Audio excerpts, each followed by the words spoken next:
Hello guys, അപ്പോൾ ഞാൻ ചിന്നു ആണേ.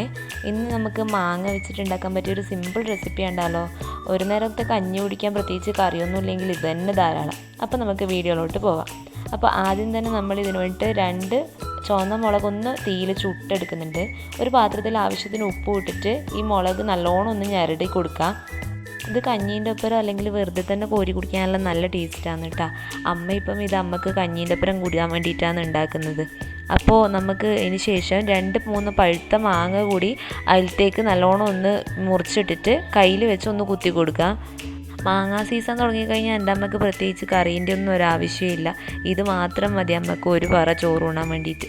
അപ്പോൾ കയ്യിൽ വെച്ച് കുത്തിയിട്ട് ആ മാങ്ങ നല്ലോണം ഒന്ന് ഉടഞ്ഞിട്ട് അതിൻ്റെ നീര് പുറത്ത് വരുമ്പോൾ ആ നീര് വെച്ചിട്ടാണ് കേട്ടോ അമ്മ കഞ്ഞി കുടിക്കൽ സ്ഥിരമായിട്ട് ഇവിടെ ഇപ്പം. മാങ്ങ ചായച്ചത് എന്നാണ് കേട്ടോ ഞങ്ങളെ വീട്ടിലല്ലേ ഇതിനെ പറയൽ. അപ്പോൾ നിങ്ങൾക്ക് എല്ലാവർക്കും വീഡിയോ ഇഷ്ടപ്പെട്ടെങ്കിൽ എല്ലാവരും എൻ്റെ ചാനലൊന്ന് സബ്സ്ക്രൈബ് ചെയ്യണേ. ഇനിയും ഇങ്ങനത്തെ ഒത്തിരി റെസിപ്പീസ് വരുന്നതായിരിക്കും കേട്ടോ. താങ്ക്